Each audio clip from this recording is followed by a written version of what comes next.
Good morning six class. देखो बच्चों, last day हमने एक न्यू चैप्टर स्टार्ट किया था। आपका थर्ड चैप्टर था तारोज़ रिवॉर्ड। आज हम उसी को कंटिन्यू करेंगे। लास्ट डे हमारे 5 पॉइंट्स कंप्लीट हो गए थे, इसीलिए हम 6 पॉइंट स्टार्ट करने से पहले थोड़ा सा हमारी स्टोरी को रिवाइज कर लेते हैं। तो this story is related of the Taro's life. Taro was a young wood cutter who lived with his parents in a lonely hill side area. He worked hard for earn more and more money, but he earned very little. One day, one day, Taro's father said, "I wish I had a cup of shake. It would warm me and do my all heart good." This made Taro sadder than ever. He asked himself, "How do I get a little sack for my poor old father?" So next morning, Taro jumped out of bed earlier than usual and made his way to the forest. Then suddenly Taro stopped chopping. That sound he heard. But Taro could not remember ever seeing or hearing a rushing stream in the part of the forest. But he ran in the direction of the sound. यहाँ तक हम लोग कल कर चुके थे बेटा कि तारो एक लकड़हारा था, वुड कटर था, जो अपने माता पिता के साथ रहता था। वह बहुत ही थॉटफुल सन था, वो बहुत हार्ड वर्कर था और वो बहुत ज़्यादा पैसे हमेशा कमाना चाहता था ताकि वो अपने पेरेंट्स को हमेशा उनकी सारी विशेज़ को पूरा कर सके। तो लेकिन उसकी कमाई इतनी ज़्यादा थी नहीं। एक दिन तारो के फादर उससे कहते हैं कि मुझे अगर इस सर्दी में एक कप शेक मिल जाता तो उससे मेरी हड्डियाँ मजबूत हो जाती, उन्हें भी कुछ गर्मी मिल जाती। इसी ख्याल ने तारो को बिल्कुल ही एक तरीके से उसके शरीर में झन्नाहट सी पैदा हो गई थी, क्योंकि शेक बहुत ज़्यादा महंगा था और इतनी कीमत उतना पैसा उसके पास था नहीं। इसीलिए लेकिन वह अपने पेरेंट्स की सारी विशेष पूरा करना चाहता था। तो नेक्स्ट मॉर्निंग वो बहुत जल्दी उठता है और जंगल में लकड़ियाँ काटने चला जाता है। जब वो लकड़ियाँ काट रहा होता है तभी उसे एक आवाज़ सुनाई देती है। ये आवाज़ पानी की आवाज़ के समान थी, लेकिन इतने टाइम से वह जंगल में लकड़ियाँ काटता था, लेकिन तारो को याद भी नहीं था कि वहाँ कोई नदी थी।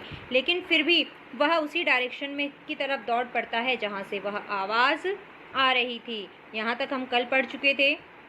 तो देखिए 6 पॉइंट है हमारा। Taro saw a beautiful little waterfall under behind a rock, kneeling at the place where the water flowed quietly. He cupped a little in his hands and put it to his lips. देखिए, तभी तारो जब उस आवाज़ के पीछे पीछे दौड़ते हुए वहाँ तक जाता है तो तारो ने एक पहाड़ी के पीछे छुपे एक छोटे से झरने को देखा। वाटरफॉल यानी झरने, नीलिंग का मतलब है यहाँ पर छिपे हुए। यहाँ नीलिंग से मतलब है, नीलिंग का मतलब है आपका घुटनों पर बैठना। वो जब पानी के लिए हिडन का मतलब होता है छुपना, तो नीलिंग का मतलब है घुटनों के बल बैठना। वह वहाँ पर जब वो वहाँ पहुँचता है तो वहाँ उसे एक छोटा सा झरना दिखाई देता है। कहाँ पर दिखाई देता है? पहाड़ी के पीछे, बिहाइंड ए रॉक यानी पहाड़ी के नीचे। नीलिंग एट द प्लेस, वहीं उसी झरने के पास वो घुटनों के बल बैठता है जहाँ वो पानी बह रहा था। और घुटनों के बल बैठने के बाद वो अपने हाथों से थोड़ा सा पानी उसने अपने हाथों में लिया। He cupped a little in his hand, उसने थोड़ा सा पानी अपने हाथों में लिया। And put it to his lips, और जैसे ही उसने उस पानी को अपने होठों से लगाया। वॉज इट वाटर, ये क्या पानी था, मतलब ये कैसा पानी था? क्या ये वास्तव में पानी ही था? और वॉज इट शेक, या फिर ये शेक था? उस पानी का जो टेस्ट था वो सोच रहा था कि क्या ये वास्तव में पानी था या फिर ये शेक था। He tasted it again and again, उसने बार बार उस पानी को चखा। जबकि जब बार बार उसे वो पानी किसकी तरह लग रहा था? Like as a taste of a shake, तो वो बार बार उस पानी को टेस्ट कर रहा था। And always it was the delicious shake instead of cold water, और हर बार वह पानी जो था वो एक स्वादिष्ट शेक ही लग रहा था। ठंडा पानी लगने की बजाय एक बहुत ही टेस्टी शेक लग रहा था। तो देखो, उसे एक जो है वो वाटरफॉल दिखाई देता है, एक झरना दिखाई देता है बिहाइंड ए रॉक। वहाँ जाकर जैसे ही वो अपने हाथों से थोड़ा सा पानी लेकर उसे पीता है तो वह उसे पानी की जगह क्या लगता है? वह पानी की बजाय स्वादिष्ट शेक लग रहा था। वो बार बार उसे टेस्ट करता है, लेकिन वो कोई पानी नहीं बल्कि एक स्वादिष्ट शेक ही था। तारो quickly filled the pitcher he had with him and hurried home. तारो ने फटाफट से अपने साथ जो घड़ा वो लेकर आता था अपने पानी पीने के पानी के लिए, उस घड़े को उसने भरा और जल्दी से जल्दी वो घर चला गया, उसे भरकर वो घर पहुंच जाता है. The old man was dilated with the shake. जब उसने अपने फादर को उस शेक को पिलाया तो उसके जो पिता थे उनके पिता उस शेक को पीकर बहुत ज़्यादा खुश हो गए. हरीड यानी तेज़ी से, डिलाइटेड यानी प्रसन्न हो गए. उनके पिता ने जैसे ही उस शेक को पिया तो वह बहुत ज़्यादा खुश हो गए. After only one swallow of the liquid he stopped shivering and did a little dance in the middle of the floor. कि देखिए वह वृद्ध व्यक्ति जो उसके फादर थे, जो तारो के फादर थे, उन्होंने जैसे ही एक घूंट पानी पिया वैसे ही उनका कांपना बंद हो गया. Swallow of the liquid he stop shivering. Swallow यानी कि जैसे ही घूंट पिया, स्वेलो का मतलब वैसे तो निगलना होता है लेकिन यहाँ पानी के लिए है. जैसे ही उन्होंने एक घूंट पिया उनका कांपना बंद हो गया. शिवरिंग करना यानी कांपना बंद हो गया. And did a little dance in the middle of the floor. और वह इतने ज़्यादा अपने आप को जो है एनर्जेटिक महसूस करने लगे कि वह बीच बीच में वहीं फर्श पर डांस करने लगते हैं. Middle of the floor. That afternoon A neighbour stopped bye for a visit. That afternoon A neighbour stopped bye for a visit. उसी दोपहर एक पड़ोसन जो थी वो उनसे मिलने आई, घर पर उनसे मिलने आती है. Taro's father politely offered her a cup of the shake. जब उनके घर मेहमान आती है, उनकी पड़ोसन आती हैं, तो तारो के जो फादर थे उन्होंने बहुत पोलाइटली तरीके से अर्थात विनम्रता से एक कप शेक उन्हें भी पीने के लिए दे दिया. ऑफर्ड कर दिया, एक कप शेक पीने के लिए दे दिया. The lady drank it. वह जो लेडी थी उसने जैसे ही उसे पिया, ग्रीडली उस लेडी की नीयत और ज़्यादा लालची हो गई क्योंकि वो जो शेक था वो बहुत ज़्यादा टेस्टी था. And thanked the old man. और उसने उस शेक को पीने के बाद उस ओल्ड मैन को यानी कि तारो के फादर जो थे उनको उन्होंने थैंक यू बोला. Then Taro told her the story of the magic waterfall. तब तारो ने उन्हें उस जादुई झरने की कहानी बताई. जो जादुई झरना था मैजिक वाटरफॉल, उसकी कहानी उन्हें बताई. Thanking them for the delicious drink she left in a hurry. इतना टेस्टी पानी पीने के बाद वह लेडी जल्दी से जल्दी धन्यवाद कर वहाँ से चली गई. वो लेडी वहाँ से तो चली गई फटाफट से थैंक यू बोलकर.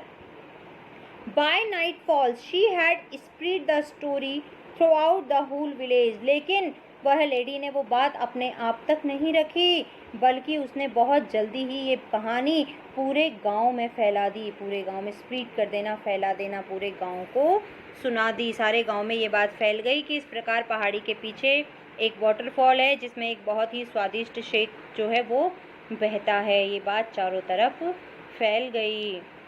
That evening there was a long procession of visitors of the woodcutter's house.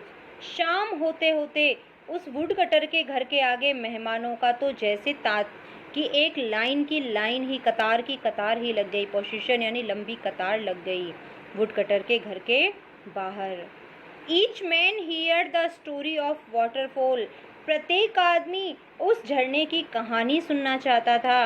And took A zip of the shake. और प्रत्येक इंसान जो उनके यहाँ आकर जिसने भी उसकी कहानी सुनी उसके बाद उसने जो है वो एक घूंट उस शेक का ज़रूर पिया. In less than an hour the picture was empty.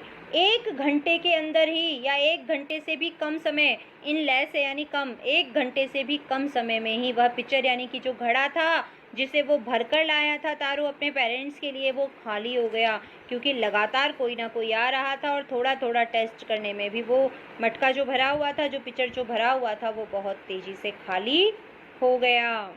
Next morning taro started for work.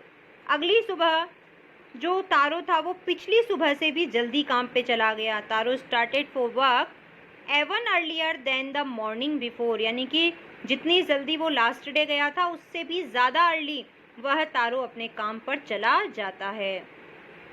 He carried with him the largest pitcher he owned, for he intended first of all to go to the waterfall।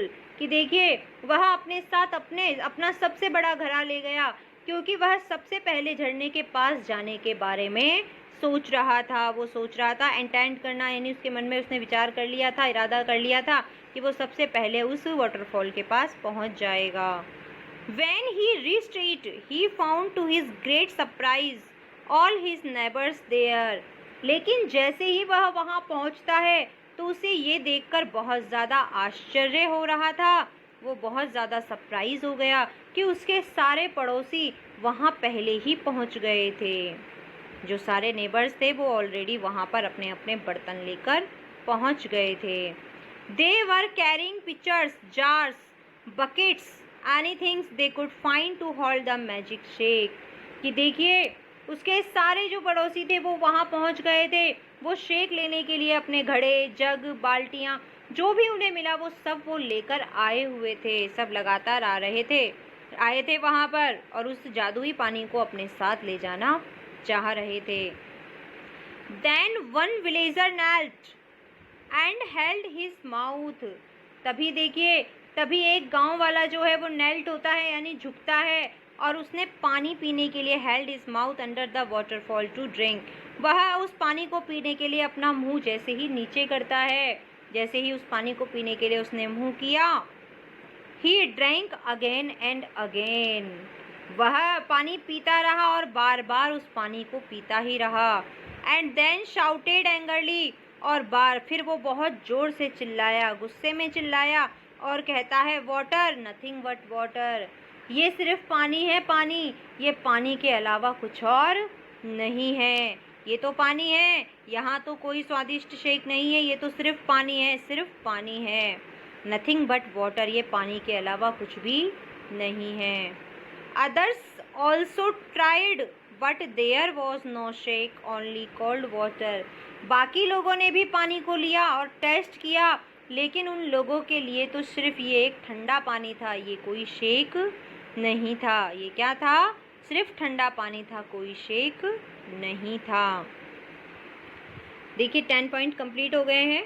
यहाँ देख लें, जैसे कि अब आप picture में देखेंगे कि कितनी सारी भीड़ यहाँ लगी हुई है। वो सब जब पानी को टेस्ट करते हैं तो उनके लिए वो पानी सिर्फ पानी ही था, किसी भी प्रकार का वो शेक नहीं था। तो देखिए अब 11 पॉइंट आपका है, we have been tricked, we have been tricked. तो वह सब चिल्लाने लगते हैं, हमारे साथ धोखा हुआ है। यहाँ ट्रिक्ड से मतलब है धोखा होना। वी हैव बीन ट्रिक्ड का मतलब है हमारे साथ धोखा किया गया है, हमारे साथ धोखा हुआ है।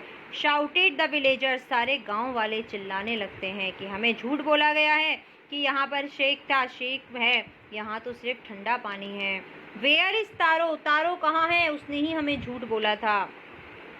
Let's drawn him in this waterfall, कि देखिए गांव वाले चिल्लाए कि तारो कहाँ है, आओ उसे इस झरने में ही डुबो दें। ड्राउन कर देना यानी डुबो देना। आओ उस झूठ बोलने के कारण तारो को जो है हम इसी झरने में डुबो दें। But Taro had been wise enough to slip behind a rock, लेकिन तारो इतना समझदार तो था ही कि जब उसने ये सारी चीज़ें देखी तो वह छुपकर पहाड़ी के पीछे चला गया, यानी कि पहाड़ी के पीछे जाकर छुप गया, भागा और पहाड़ी के पीछे जाकर छुप गया। When he saw how things were going, he was nowhere to be found। वो देखिए सब लोगों ने उसे इधर से उधर देखा, चारों तरफ ढूंढा, लेकिन वह जो तारो जो था वह उन लोगों को कहीं नहीं मिला। Muttering their angers and disappointment, muttering यानी बड़बड़ाते हुए, गुस्से में चिल्लाते हुए, एंगर यानी गुस्सा, डिसअपॉइंटमेंट यानी निराशा। The villagers left the place one by one, जब काफ़ी ढूंढने के बाद भी तारो उन्हें वहाँ नहीं मिला तो सारे गांव वाले गुस्से और निराशा से चिल्लाते हुए और बड़बड़ाते हुए एक एक कर कर वहाँ से चले गए। Taro came out from this hiding place, जब सब लोग वहाँ से चले गए तब तारो जहाँ छिपा हुआ था वहाँ से निकलकर बाहर आता है। Was it true he wondered, क्या ये सत्य था, वो मनी मन में सोचता है, क्या ये सत्य था जो अभी हुआ, या कोई मैं सपना देख रहा था। Was it true he wondered, was the shake a dream, या फिर कोई सपना था जो मैंने अभी देखा। Once more he caught a little liquid in his hand and put it to his lips, दोबारा एक बार से फिर वो उस झरने के पास जाता है, अपने हाथ में थोड़ा सा पानी लेता है, उसका लिक्विड लेता है और उसे अपने होठों पे लगाता है, उसे टेस्ट करता है। एक बार फिर उसने थोड़ा सा पानी अपने हाथ में लिया और अपने होठों से लगाया। It was the same fine shake, लेकिन जब उसने वो पानी पिया तो वह तो पहले जैसे लास्ट डे वो लेकर गया था अच्छा सा शेक, ये तो वही शेक था। टू द थॉटफुल सन, कि देखिए यह एक माता पिता की परवाह करने वाले पुत्र के लिए एक बहुत जो जादुई वाटरफॉल से मिलने वाला शेक था। To be thoughtful son, the magic waterfall gave the delicious shake, कि एक अपने पिता का इतना अच्छा पुत्र वो था, इसी के कारण इस जादुई झरने ने उसे पीने के लिए एक स्वादिष्ट शेक दिया था ताकि वो अपने पेरेंट्स की इच्छा को पूरा कर सके। To everyone else it gave only cold water, और बाकी सबके लिए तो सिर्फ वो क्या था, ठंडा पानी ही था। सिर्फ उस तारो के लिए और उसके पेरेंट्स के लिए यह एक डिलीशियस शेक था, बाकी सबके लिए तो ये सिर्फ क्या था, मात्र एक ठंडा पानी ही था। देखिए लास्ट हो गया हमारा, लास्ट पैराग्राफ है अब इसका। The story of taro and his magic waterfall reached the emperor of Japan, कि देखो तारो और उसकी जादुई झरने की कहानी जापान के जो सम्राट थे, जो राजा थे, एम्परर थे, वहाँ तक भी पहुँची। He sent for the young woodcutter and rewarded him with 20 pieces of gold for having been so good and kind. तब उस राजा ने उस नौजवान लकड़हारे से मिलने की इच्छा जाहिर की और उस लकड़हारे के लिए, उस यंग वुडकटर के लिए उन्होंने एक बहुत अच्छा इनाम भी दिया। वो इनाम क्या था, तो देखिए rewarded him with 20 pieces of gold, उसने नौजवान लकड़हारे को बुलाकर इतना अच्छा और दयालु होने के कारण उसे जो है वह 20 सोने के टुकड़ों का इनाम दिया। 20 pieces ऑफ गोल्ड, 20 सोने के टुकड़ों का इनाम दिया, क्योंकि वो बहुत ज़्यादा अच्छा और दयालु था इसलिए। Then he named the most beautiful fountain in the city after Taro, और उसके बाद उसने अपने शहर में एक खूबसूरत झरना बनवाया जिस झरने का नाम उसने तारो ही रखा। तारो के नाम पर ही उसने उस झरने का नाम रखा उस राजा ने। This said the emperor was to increase all childrens to honour and obey their parents, क्योंकि इस काम को कर कर राजा जो सारे लोग थे, सारे जो बच्चे थे, उन बच्चों में एक संदेश देना चाहता था। वह उनको ये समझाना चाहता था, उन सबको प्रोत्साहित करना चाहता था कि प्रत्येक बच्चों को अपने पेरेंट्स का सम्मान करना चाहिए, उनकी इच्छाओं का पालन करना चाहिए और उनकी आज्ञा का पालन करना चाहिए। तो देखिए ए जापानीज स्टोरी रिटॉल्ड, ये एक जापानी ने ही दोबारा इस कहानी को कहा है। तो आपने बच्चों इस कहानी में देख लिया कि तारो जब अपने पेरेंट्स के बारे में इतना सोचता है तो कैसे उस वाटरफॉल में से भी जो पानी है वो कितना मैजिक शेक बनकर निकलता है। वह मैजिक शेक सिर्फ तारो के लिए ही था क्योंकि वो बहुत कठिन परिश्रमी था और अपने माँ बाप को खुश रखना चाहता था और उनको उनकी सारी विशेष को पूरा करना चाहता था। बाकी लोगों के लिए तो सिर्फ ये कोल्ड वाटर ही था। तो कैसे तारो को अपने काम के लिए इनाम मिला था, जो इनाम जो था वह उसे 20 pieces ऑफ गोल्ड मिले थे और वो जो वाटरफॉल था उसमें से भी पिता की इच्छा को पूरा करने के लिए उसे शेक मिल गया था और बाकी लोगों को भी इससे शिक्षा देने के लिए राजा ने उसके नाम पर ही वाटरफॉल बनवाया था। तो बेटा इस कहानी से हम लोगों को क्या शिक्षा मिलती है कि हम सभी को अपने पेरेंट्स को का सम्मान करना चाहिए, उनकी इच्छाओं का पालन करना चाहिए और उनका ओबे करना चाहिए। तो एक बार अपनी स्टोरी को रिवाइज कर लेना, अपने हार्ड वर्ड्स कर लेना और इसके क्वेश्चन आंसर्स भी समझने की कोशिश करना। नेक्स्ट डे हम इसके थोड़े क्वेश्चन आंसर भी आपको करवा देंगे।